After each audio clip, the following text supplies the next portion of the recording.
Semua kembali lagi bersama saya di Ahmad Sarkawi Shibuya di YouTube channel Ahmad Sarkawi Shibuya tentunya. Itu di konten Ramadan Inspiration Talk, yaitu di Woman Inspiration episode 2. Jadi di episode kedua ini aku bakalan bersama narasumber yang dimana dia ini adalah salah satu mahasiswi Universitas Negeri Padang jurusan Pendidikan Biologi. Dan kita di sini bakalan berbincang-bincang santai aja sih, tidak terlalu membawa masalah yang serius-serius dan temanya tidak spesifik dan bakalan nanti dicampur aduk gitu. Dan di sini kita bakalan lebih nanya banyak pendapat, lebih banyak nanya pengalaman juga gitu. Oke. Nah, eh mahasiswa ini namanya adalah Mutiara Hasibuan. Saat ini dia lagi kayaknya dia lagi di eh, kampung, tapi kita bakalan berusahakan menghubungi beliau apakah beliau eh, sibuk atau tidak.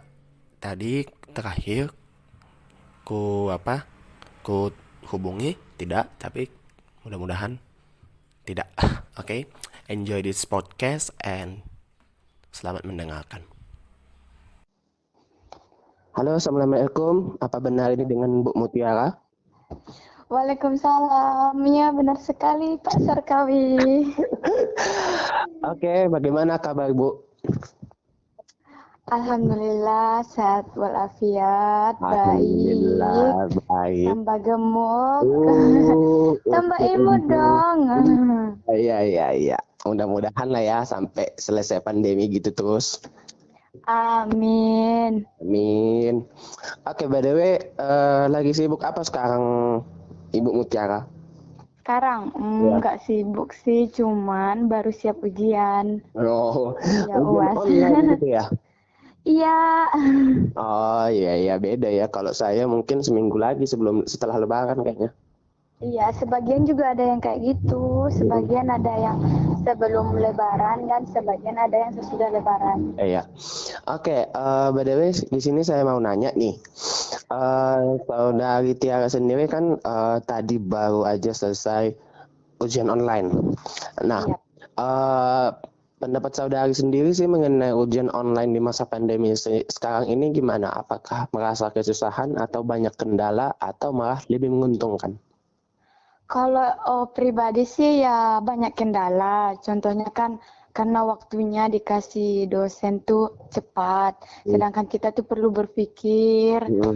Terus masalah jaringan ya juga kan kita nggak sama di perkotaan semua, ada yang di kampung-kampung. Jadi kalau kendala sih banyak juga dari soal pun Mm-mm. Iya, yang iya, belum iya. dipahami. Iya, iya. Jadi dia lebih banyak kendala ya daripada keuntungan gitu. Tapi tetap ada Ah, keuntungan juga kan? Pasti ada keuntungan. Keuntungannya ya stay at home gitu kan, Iya, di iya. rumah aja. Mm-mm. Jadi selama di rumah, udah berapa hari ya di rumah kita ya? Mungkin udah ada lebih 2,5 bulan mungkin ya, Iya hampir 3 bulan. hampir 3 bulan. Jadi menjelang 3 bulan ini kegiatan di rumah selain kuliah online dan ojek online, terus ngapain gitu? Oh, kalau kegiatan di rumah ya banyak ya, namanya juga cewek. Pekerjaan rumah semua yang Mm-mm. biasanya nggak dikerjain lah, jadinya dikerjain Ngerjain, daripada iya. boring gitu kan. Nah, Nyapu, bikin apa, bukaan, yang mana yang mm-mm. manis, yang ini, yang ini. Setiap hari menunya harus beda biar Mm-mm. nggak boring gitu Iya. kan. Nah, itu dia. Saya dengar kan banyak yang kayak gitu. Katanya kan apa yang belum terkerjakan di rumah dulunya, akhirnya terkerjakan gitu. Iya, Heeh. sangat Padahal, terkejarkan. padahal kan itu kan kegiatan biasa gitu ya kan, kegiatan biasa yang belum pernah dilakukan sebelumnya. Padahal kan. Iya. Hmm. Tapi enak sih kalau di rumah gitu. Soalnya lebih banyak waktunya sama keluarga. Iya, Yang iya, dulunya iya. kita di perantauan kan, Iya, kalau betul, bulan betul. puasa nangis-nangis, mau pengen pulang. Iya, itu kan. Sekarang udah memang di rumah gitu. Ya, itu kan biasanya kan mahasiswa baru yang 1 tahun 2 tahun mungkin kali ya. Tapi kalau kita Iya. yang 3 tahun, 4 tahun kayaknya udah wajar lah ditinggalkan karena udah merasakan juga. Iya. Nah, jadi gini nih, selama di rumah kan kegiatannya tadi itu, nggak niat, kayak kan selama pandemi ini kan orang banyak kayak mengumpulkan donasi, banyak kayak semacam apa namanya itu sosialisasi, banyak mengadakan seminar online atau banyak mengadakan diskusi atau malah lebih ke berkarya gitu untuk membantu para dokter-dokter yang ada di sana, perawat-perawat di sana gitu. Itu ada nggak sih yang dilakukan di antara itu gitu? Kalau ada yang ikut seminar online kan itu bermanfaat sekali kan dari jurusan, apalagi jurusan biologi kan. Soalnya apalagi di semester akhir ini kan pasti ngejar seminar, skripsi gitu. Betul. Sekalian untuk belajar itu kayak mana sih gitu. Oh gini ya, kan dapat ilmu baru juga. Kalau untuk kreatif lain kalau di rumah sih kreativitasnya palingan di rumah aja, benah-benah rumah, benah-benah kamar, biar nggak boring suasananya gitu doang. Kalau untuk donasi, ya belum ada jaringan. Kalau seandainya ada, ya pasti insya Allah akan ikut. Oh gitu ya, berarti masih tetap melakukan kegiatan positif. Contohnya kayak seminar online ya untuk mendukung, gitu kan. Terus tadi katanya kan melakukan kreativitas, mengubah posisi-posisi kamar kan. Itu memang sih bagus untuk diri sendiri juga. Terus tadi katanya apa namanya tadi kayak donasi gitu ya. Donasi katanya kan karena belum ada mungkin apa tadi belum ada peluang untuk ikut belum ada peluang, jadi peluang ini pun belum nampak gitu ya. Seandainya ada peluang baru kita ikuti gitu pasti ya. ikut ya. Oke, memang banyak sih kegiatan positif, selain itu pun banyak dan kita pun nggak perlu menjelaskan semua, yang penting semua sudah tahu siapa kegiatannya kan. Iya betul. Jadi gini, selama di Padang kan saudari Tiara sendiri kan sudah hampir menuju 4 tahun kan. Sekarang kan jadi 3,5 tahun nih. Nah, pengalamannya gini ya, pengalamannya selama selama berpendidikan di luar Sumatera Utara itu gimana gitu? Karena orang kan rata-rata ngambil pendidikannya rata-rata kan di Jawa ataupun di Pekanbaru atau di Sumut itu sendiri, di Aceh malahan. Tapi malah Tiara sendiri milih Sumatera Barat. Gimana sih pengalamannya dan apa alasannya kenapa milih Sumatera Barat? Pengalamannya sih yang pertama karena di Sumatera Barat mengambil perkuliahan khususnya di Universitas Negeri Padang, dia itu pendidikannya lebih mengacu kepada karakter diri sendiri. Kenapa dibilang begitu? Karena dari masyarakatnya ataupun lingkungannya, orang-orang di sana juga seperti itu, diutamakan mengubah kayak karakter sendiri gitu, atau percaya diri, bukan untuk kayak niru-niru orang gitu. Karakter orang kita harus ikuti, tidak. Ini karakter kita sendiri. Karakter yang dulunya di SMA belum terbuka dan waktu di perkuliahan itu terbuka. Lalu kalau di Sumatera Barat juga pendidikannya itu kalau menurut Tiara itu masih ketat gitu. Pendidikannya itu masih lebih kental, kentalnya itu kental banget kalau di situ, apalagi dari sisi lingkungan juga gitu ya. Walaupun kita anak perantauan, tapi lingkungan kita tuh semuanya baik-baik ya. Baru selain itu tadi alasannya memilih Sumatera Barat, kenapa enggak yang lain gitu?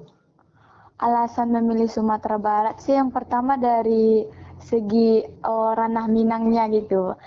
Penasaran, Minang tuh kayak mana ya gitu. Ada tanda tanya, Minang tuh kayak mana sih ya? Tapi karena dengar-dengar orang tuh bilang Minang tuh adatnya kuat. Oh ya, tertarik karena pertama bukan karena dari universitasnya, dari Oh, adat iya, iya, ranah iya. Minangnya Iya, gitu. iya, iya, iya, Nah, iya, iya. kalau adatnya aja kental, kenapa pendidikannya nggak kental? Pasti Iya, katanya betul. ke situ. Nah, Betul. jadi di situ timbullah rasa penasaran. Dari rasa penasaran, ingin ketahuan, kepo terhadap ranah Minang itu kayak Mm-mm. mana. Ya udah, meluncurlah ke Sumatera Sumatera Barat Barat dan gitu ya. ya Berarti singkat alasannya ya, nggak panjang-panjang ya. iya nggak panjang, cuma rasa penasaran aja gitu. Oh iya, rasa penasaran sama Provinsi Sumatera Barat. Iya, Tapi soalnya gini, nggak ada perbandingan dari provinsi lain, nggak membandingkan. Cuman yang ini kok unik ya gitu, ya sih Ranah memang. Minang. Kan Jawa juga kan beda dari kita kan, dari Sumatera Utara. Kalau Jawa kan karena dominan di Sumatera Utara ada Jawa, jadi kita tahu tahu walaupun nggak sedalam-dalamnya tahu Jawa tuh kayak mana, tapi dasar-dasarnya kita tahu Jawa tuh kayak mana. Tapi kalau di Oh, ranah Minang heeh. pasti ada rasa penasaran. Yang Oh kata iya. orang Minang tuh gini, Mm. nggak semuanya kayak gitu loh gitu. Iya, Dari ada rasa beberapa, penasaran. iya ada beberapa apa namanya? Beberapa, Iya, ada beberapa faktor yang mereka biasa judge ke orang Minang itu nggak sesuai yang kita lihat juga kan, ada beberapa gitu. ya, Ada yang sesuai ya kan. iya, Memang betul sih, betul asli. Karena aku pun sudah merasakan sendiri ya gimana sih kehidupan Sumatera Barat yang sebenarnya gitu. Padahal kan kalau kehidupan lain, memang sih keunikannya kalau aku sih yang ku ambil satu, bahasanya itu lebih diangkat gitu. Karena kan iya, di beberapa provinsi lain ya nggak usah kita sebutkan itu bahasanya tetap menggunakan bahasa Indonesia pada umumnya. iya, Di Sumatera Barat sendiri dia menggunakan bahasa eh, adatnya sendiri, adatnya Minangkabau sendiri, sendiri iya, itu. Minangkabaunya sendiri keluar. Jadi dari situ kita pasti tahu istilah-istilah Minang tuh kayak mana ya. Itu dia, itu dia, itu Asal dia. usul Minang tuh kayak mana gitu. Jadi Iya, walaupun betul. nggak tahu banyak, tapi setidaknya tahu. Dibantu sama teman-teman kampus kadang atau teman-teman Iya, satu. yang asli orang Padang. Itu dia, betul-betul. Iya sih memang benar karena Sumatera Barat ini agak unik sih sedikit daripada yang lain gitu memang. Iya. Eh, Terus gini ya, itu kan tadi sudah Saudari Tiara sudah menjelaskan gimana sih kehidupan di Sumatera Barat, apa sih alasannya kenapa memilih Sumatera Barat. Nah, sekarang kita kembali ke pandemi saat ini. Pandemi saat ini kan orang mengatakan bahwa Sumatera Barat dulu pertama kali di bulan Januari, Januari 2020 Sumatera Barat kan pertama kena katanya yang dulunya sempat heboh.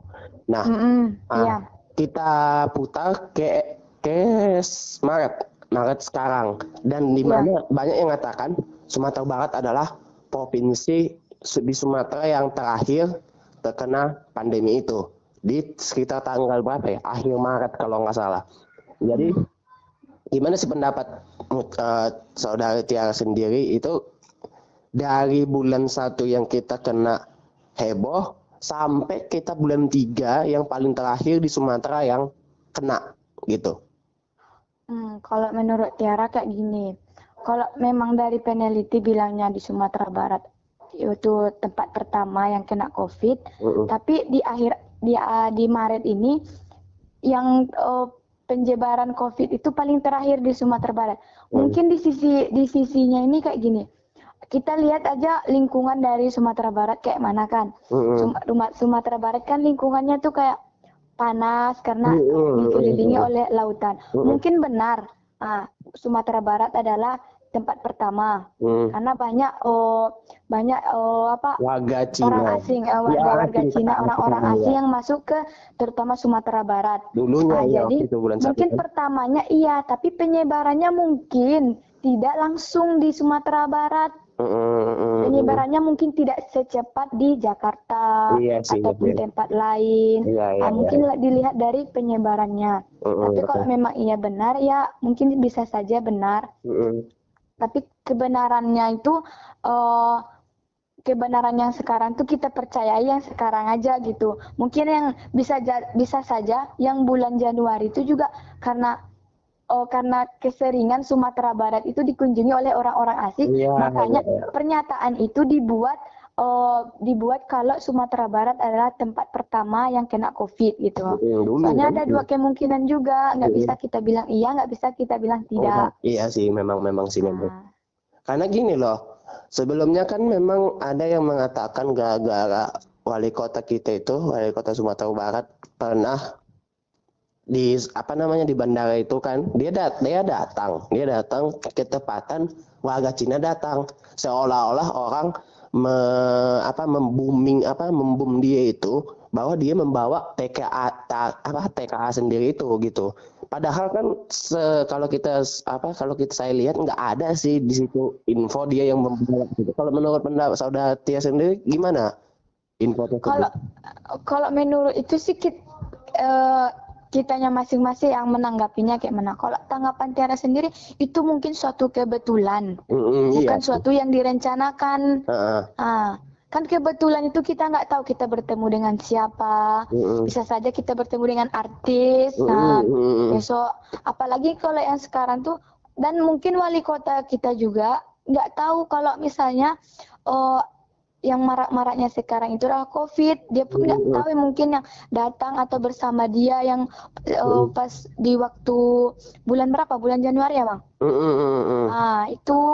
Itu mungkin menurut saya itu suatu kebetulan dan tidak bisa kita salahkan wali kota itu.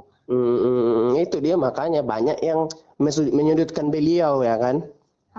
Itu mungkin pemikirannya cuman melihat virus corona itu datang dari warga Cina dan kebetulan ada mungkin wali kota di situ dan beranggapan wali kota lah yang mengundang virus itu ke Sumatera Barat, bukan seperti itu. Iya sih, memang benar. Aku pun kadang mikir kalau pikiran orang ini kayak langsung ngejudge gitu ya, gitu. Kenapa? Iya, nggak diteliti. Harusnya kan ditanya dulu di sumbernya dulu, ditanya-tanya dulu, dilihat sumber lain dulu gitu. Iya sih, benar. Karena gini ya, dulunya sebelum kita balik ke sini ataupun mau balik ke sini itu mereka udah takut kian bahwa warga non Sumatera Barat ataupun warga Sumatera Barat itu sendiri kalau mau keluar itu mereka udah takut kian. Karena aku udah pengalaman kemarin waktu mau tes CPNS ke Medan. Itu kayak mereka itu takut banget. Adik Sumatera Barat ya katanya. Enggak Pak, saya dari Sumatera Utara gitu. Jadi tapi dari Sumatera Barat kan katanya. Iya gitu. Hah? Jadi agak kaget gitu, kok segitunya sih gitu. Jadi kalau seumpamanya nggak macam-macam ya ini nggak mau prasangka buruk, bisa nggak dites katanya. Boleh gitu. Dia kayak tesnya itu sayangnya tuh darah diambil gitu loh. Darah diambil itu kalau nggak salah di mana itu ya, di Tarutung kalau nggak salah. Di Tarutung itu diambil darahku. Terus setelah diambil darah dicek suhu tubuh gitu. Tapi waktu itu kan gejalanya nggak tahu kita gejalanya apa kan. Iya. Sebenarnya ada sih gejalanya dikasih tahu, tapi nggak tahu mana gejala yang spesifik, nggak tahu mana gejala yang umum. Itu dia. Jadi setelah itu katanya alhamdulillah Dek, selamat, mudah-mudahan nggak kenapa sampai di Medan ya Pak gitu. Jadi kayak kaget itu. Wow, segitunya ya orang itu takut sama yang Sumatera Barat gitu. Kalau seumpamanya aku ngomong aku agak Sumatera Barat gimana gitu kan. Jadi malah makin panik lagi ya kan. Gitu. Iya mungkin pandangan orang ke Sumatera Barat tuh jadi Sumatera Barat ya gitu Tun gitu. Jadi kayak mereka tuh kayak nggak niatan lagi mau ke sini kadang gitu kan mikirnya gitu. Jadi bukan dibilang jelek sih Sumatera Barat, cuman orang antisipasinya tinggi ke Sumatera Barat. Iya, tingkat-tingkatnya gitu. Makanya waktu itu awal-awal kena itu kan kayaknya Sumatera Barat belum ada yang kena ya. Kalau menurut aku, belum ada satupun karena aku lihat pun dari data kesehatan nggak ada. Emang nggak ada, itu cuma hoax orang aja yang banyak. Makanya kaget aja banyak. gitu. Orang flu dibilang virus corona, orang batuk dibilang virus corona Itu makanya kemarin itu sempat dibilang Sumatera Barat zona merah, aduh. Agak kaget sih, cuman ya nggak apa-apa lah orang mau berpikir ambil positifnya aja gitu. Bang gitu. Terus cuma memastikan aja gitu. Terus setelah Sumatera Barat pertama kena kan seminggu setelah itu kan kita masih memang diiming-imingi itu. Tapi 10 hari setelah itu kan udah mulai info apa namanya beritanya udah mulai turun kan. Iya, udah mulai turun berpindah Waktu ke udah turun. Jakarta. Pindah katanya berpindah belum sih, menurut aku ke luar negeri dulu. Luar negeri dulu. Oh iya. Kan Katanya kenapa? iya ke luar negeri dulu baru nanti ke Indonesia lagi. Gitu ke Indonesia lagi. Jadi habis dari situ kan Sumatera Barat masih aman nih. Nah, yang saya tanyakan kenapa sih bisa kita Sumatera Barat ini terakhir gitu. Saya agak kaget. Walaupun dengan ketat penjagaannya, wow kok bisa ya gitu. Mungkin gini Bang, kalau misalnya di Sumatera Barat itu kan mungkin karena dia antisipasi dari awal itu lebih ketat atau diperketat gitu kan. Yang masuk keluar tuh dicek gitu, bisa saja dari situ antisipasi dari wali kota Sumbar cepat gerakannya gitu kan. Mungkin lain kayak gitu juga, tapi di Sumatera Barat tuh memang saya kurang persis tahu juga kayak mana, apakah masih boleh transportasi dari Sumatera Barat masuk dan keluarnya, nggak tahu kan. Tapi kalau menurut Tiara di Sumatera Barat itu antisipasi itu cepat pada saat itu gitu. Iya, Sedangkan betul. kita aja yang tahu seminggu setelah itu langsung yang mahasiswinya tuh dipulangkan, tapi diliburkan sementara gitu, diliburkan sementara, baru nanti perkuliahan dilanjutkan di rumah gitu. Gitu ya. Jadi prosesnya cepat menurut Tiara di Sumatera Barat cepat ya kemarin. Iya, daya tanggapnya lebih cepat ya. Ya betul ya. Aku pun yakin bahwa Sumatera Barat ini daya tanggapnya cukup cekatan sih dari yang lain gitu. Apalagi kampus ini universitas pertama yang berani meliburkan pertama kali itu baru Universitas Negeri Padang. Itu itu dari situ baru semua universitas tuh mulai libur juga gitu. Bukan libur sih, tapi kuliah di rumah gitu. Iya, memang benar-benar iya. Karena gini, orang pun kan kaget kok bisa Sumatera Barat libur duluan ya gitu kan. Karena kan kita antisipasinya sudah ada. Jadi kita udah mulai lebih tenang gitu, maksudnya nggak memikirkan itu lagi gitu kan, karena bulan Januari kita udah pernah ngiming-ngimingi itu. Jadi di bulan kita yang terakhir kena ini di akhir bulan Maret kemarin udah udah nggak terlalu waspada kan, tetap waspada, cuman nggak terlalu antisipasi kayak yang dulu kan. Iya. Memang sih. Soalnya kan masih ingat Bang di pas waktu berita UNAN itu menemukan vaksin COVID-19 itu kan. Tapi kan dari kota-kota lain juga kan baru Universitas Andalas yang duluan mempaparkan vaksin, walaupun benar atau tidaknya nggak tahu kan. Cuman mungkin itu benar, tapi bukan vaksin yang sebenarnya gitu, cuman pencegahannya aja gitu. Tapi itu merupakan apresiasi yang sangat bagus menurut saya. Soalnya itu tanggapannya langsung gitu. Dan semua bekerja sama dalam kayak mana sih penanganannya, terus kayak mana sih biar nggak kena ini, biar cepat tanggap. Pokoknya intinya tanggapan di Sumatera Barat itu sangat cepat. Dan itu apresiasi dari saya itu bagus sekali. Sama tinggi sekali, karena bukan kita membela-bela Sumatera Barat, bukan kita menyerang Sumatera Barat. Memang sebenarnya faktanya kayak gitu. Iya, memang fakta kayak gitu. Nggak ada sini yang dibohong, apa yang disembunyikan kan, gitu. Iya, memang enggak. Soalnya kan memang fakta. Kalau memang kita membeda-bedakan kan pasti ada. Oh iya, Jakarta ya juga loh gitu. Tapi pada kenyataannya bukan Jakarta juga yang nomor 2 ya Bang. Setelah Sumatera Barat. Iya, itu makanya. Tahu sih kota lain atau apa gitu. Kota lain ya. Makanya kan Sumatera Barat ini aku agak salut juga, cuman kan Indonesia kadang menutup mata, karena kan awal pertama karena udah pernah mungkin iming-iming kayak gitu, orang mengira Sumatera Barat itu udahlah gitu, kayak lepas aja gitu. Makanya kaget, segitunya juga ya sama Sumatera Barat gitu, kaget juga, tapi ya nggak apa-apa sih. Namanya juga orang Indonesia sifatnya udah kayak gitu dari dulu, dari masa penjajahan Belanda. Positif ya kan? Iya, positif aja. Tapi bangga banget di Sumatera Barat. Bangga banget. Iya. Satu gini, yang terakhir, banyak kan yang mengatakan bahwa pernah kemarin ada iming-iming Sumatera Barat itu terkena gara-gara dia lari.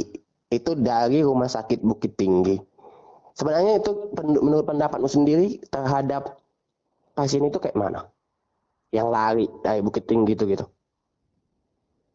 Yang pertama tuh mungkin kan yang kena tuh dia mungkin merasa nggak kena gitu ya kan Bang. Jadi dia dikasih perhatian lebih di rumah sakit.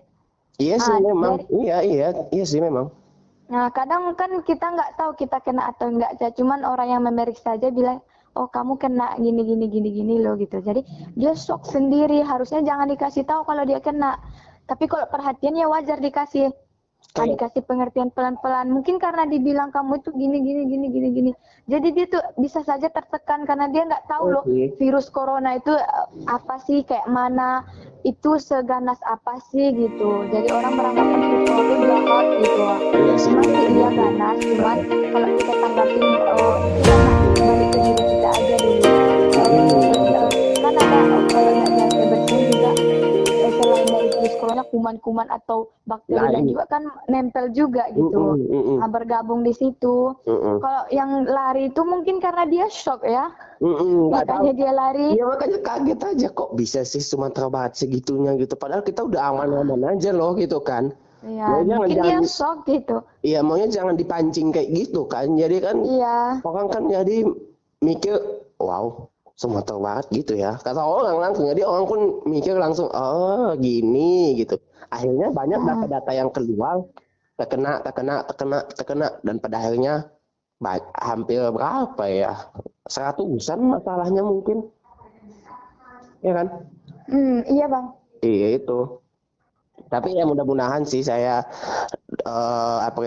doakan Sumatera Barat semoga bukan kita membedakan ini ya, sekali lagi kita bukan membedakan, bukan menyukai Sumatera Barat, tapi kita ini karena membuka fakta, karena banyak orang kan mikirnya yang lain-lain kan. Iya betul. Jadi kita doakan sih semoga Indonesia tetap berakhir pulih, amin. dan Sumatera Barat tempat pendidikan kita juga, dan Amin. tentunya di Sumatera Utara juga.